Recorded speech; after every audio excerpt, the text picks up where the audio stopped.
Hello बच्चों, उम्मीद है कि आप लोग अच्छे होंगे। और हम लोग देख रहे हैं फिजिक्स का फैक्ट बुक सीरीज, और हम लोग 9 सीरीज ऑलरेडी कर चुके हैं। जैसा हमने कहा था कि 3 सीरीज और हमें करनी है इस पे। तो अब जो है कि हम लोग चलते हैं 10वां सीरीज पे। ठीक है, तो आगे बढ़ते हैं बिना टाइम वेस्ट किए हुए। तो चलिए हम लोग देखते हैं कहाँ से। चमगादड़ अंधेरे में उड़ सकती है क्योंकि वे, है ना, वे अति तीव्र ध्वनि तरंग पैदा करती है जो उसका नियंत्रण कर सकती है। ठीक है, आगे चलते हैं, नेक्स्ट चलते हैं। ध्वनि तीव्रता की डेसिबल में वह अधिकतम सीमा जिसके ऊपर व्यक्ति सुन नहीं सकता, तो ये 95 डेसिबल है। ठीक है, प्रस्रवित तरंगे मनुष्य द्वारा सुनी जाती है, नहीं सुनी जाती है? नहीं सुनी जा सकती है ना, नहीं सुनी जा सकती। ठीक है, नेक्स्ट चलते हैं। प्रस्रवित तरंगों का सबसे पहले किसने सीटी बजाकर उत्पन्न किया था?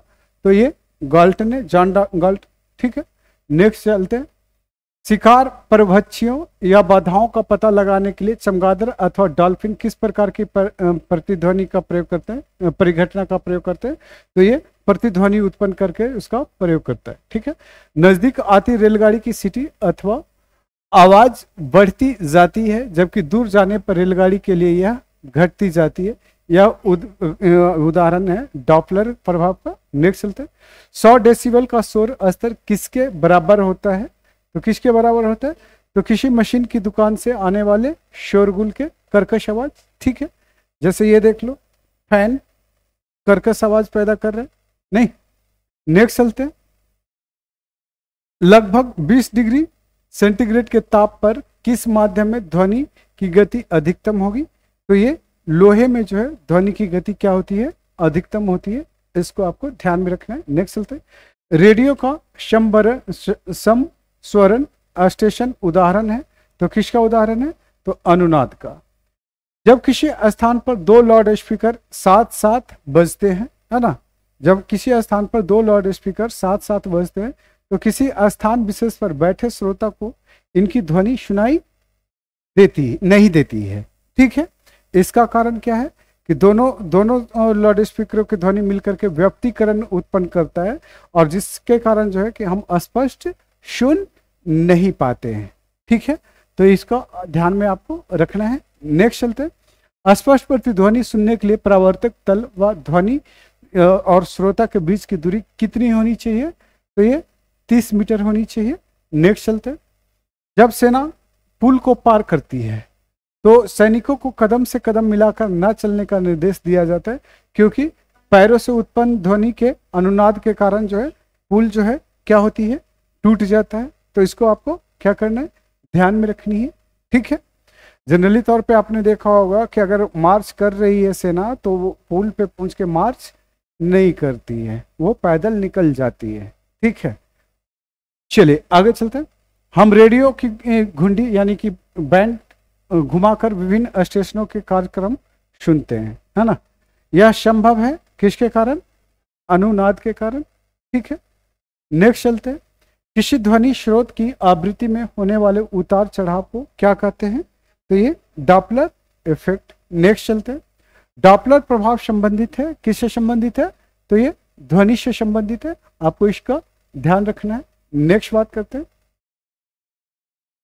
पास आती हुई रेलगाड़ी की सीटी की आवृत्ति या तीक्ष्णता बढ़ती जाती है, ऐसा किस घटना के कारण होता है? तो ये डॉपलर प्रभाव के कारण। नेक्स्ट चलते हैं। ध्वनि तरंगे किसके कारण प्रतिध्वनि उत्पन्न करते हैं? तो ये परावर्तन के कारण। नेक्स्ट चलते हैं। स्टेथोस्कोप ध्वनि के किस सिद्धांत पर कार्य करता है? तो ये परावर्तन, है ना। नेक्स्ट चलते हैं। प्रतिध्वनि तरंगों के कारण उत्पन्न होती है, किन तरंगों के कारण? तो ये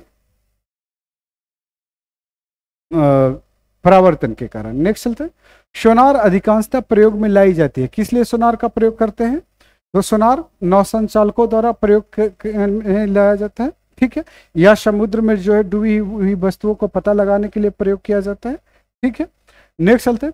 एक जेट वायुयान 2 मैक के वेग से हवा में उड़ रहा है। जब ध्वनि का वेग 332 किलोमीटर प्रति सेकेंड हो तो वायुयान की चाल कितनी होगी? तो ये 600 जस्ट दुगना हो जाएगा।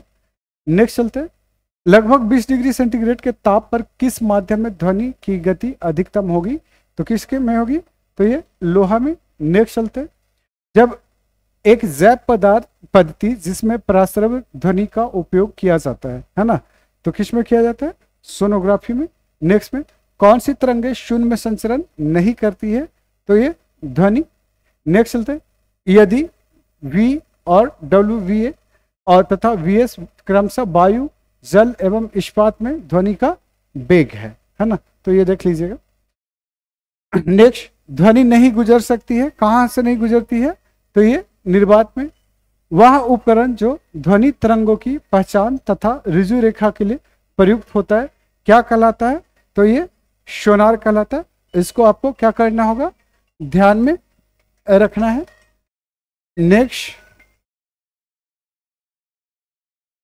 नेक्स्ट आगे बढ़ते हैं, इको साउंडिंग प्रयोग होता है, तो किस में प्रयोग होता है? तो समुद्र की गहराई मापने के लिए, और इसी के लिए सोनार का प्रयोग करते हैं। ठीक है, नेक्स्ट चलते हैं, चंद्रमा के धरातल पर दो व्यक्ति एक दूसरे की बात नहीं सुन सकते है ना, क्योंकि चंद्रमा पर वायुमंडल नहीं है। नेक्स्ट चलते हैं, चिल्लाते समय व्यक्ति हमेशा हथेली को मुंह के समीप रखते हैं, क्योंकि उस स्थिति में ध्वनि ऊर्जा सिर्फ एक ही दिशा में क्या होती है? इंगित होती है। नेक्स्ट चलते हैं, डेसिबल इकाई का प्रयोग किया जाता है किसके लिए? तो ध्वनि तीव्रता की माप के लिए।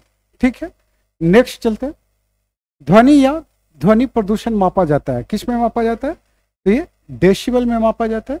नेक्स्ट चलते हैं, वायु में ध्वनि की चाल 332 मीटर प्रति सेकंड होती है। यदि दाब बढ़ाकर दोगुना कर दिया जाए तो ध्वनि की चाल क्या होगी?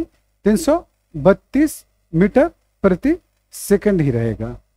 नेक्स्ट चलते हैं, ध्वनि सबसे तेज यात्रा किस में करती है? तो ये आपका स्टील में करती है। नेक्स्ट चलते हैं, बादलों की बिजली की चमक के काफी समय बाद बादलों की गर्जना सुनाई पड़ती है। इसका क्या कारण है? क्योंकि प्रकाश की चाल ध्वनि की चाल से बहुत अधिक है, इसलिए जो है लाइट पहले सुनाई पड़ता है और गर्जना बाद में सुनाई पड़ती है। तो इसको आपको क्या करना है? ध्यान में रखनी है। नेक्स्ट चलते हैं, वायु में ध्वनि का वेग कितना है? तो लगभग 330 मीटर प्रति सेकंड। ध्वनि के वेग का मान सबसे कम किस में होता है? तो गैस में। उससे कम किस में होता है? उससे ज्यादा किस में होता है? ठोस में। ठोस में सबसे ज्यादा होता है ना। चलिए नेक्स्ट चलते हैं, जिस तत्व के परमाणु में 2 प्रोटॉन 2 न्यूट्रॉन और 2 इलेक्ट्रॉन होते हैं उस तत्व का द्रव्यमान संख्या कितनी होती है?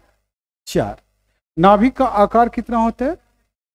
10 पे पावर -50 मीटर्स। ठीक है, नेक्स्ट चलते हैं, पॉजिट्रॉन की खोज किसने किया था?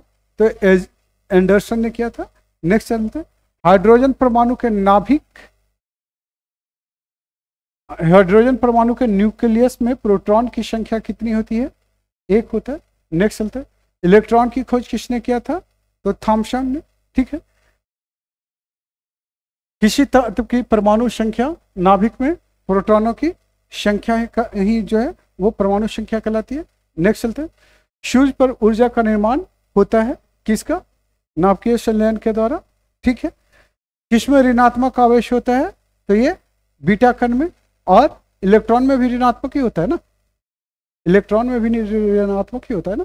चलिए नेक्स्ट चलते हैं, नाभिकीय रिएक्टर और परमाणु में यह अंतर है कि नाभिकीय रिएक्टर में श्रृंखला अभिक्रियाएं क्या होती है? नियंत्रित हो जाती है, जबकि परमाणु बम में नहीं होती। नेक्स्ट चलते हैं, अल्फा कण के 2 इकाई धन आवेश होते हैं, इसका द्रव्यमान लगभग बराबर होता है किसके? हीलियम के 1 परमाणु के। तो चलिए इस तरह से जो है कि आपका 10वां एपिसोड जो है समाप्त होता है ना। नेक्स्ट जो है कि 11वां एपिसोड के लिए नेक्स्ट डे जो है हम लोग वेट करते हैं। आप जुड़े रहिए राज IAS फाउंडेशन के साथ ही साथ जो है हमारा ऐप जो है राज IAS आप गूगल प्ले स्टोर से डाउनलोड कर सकते हैं, और आप जो है कि अपने स्कोर को बेहतर कर सकते हैं। तो जुड़े रहिए एक बार राज IAS फाउंडेशन के साथ।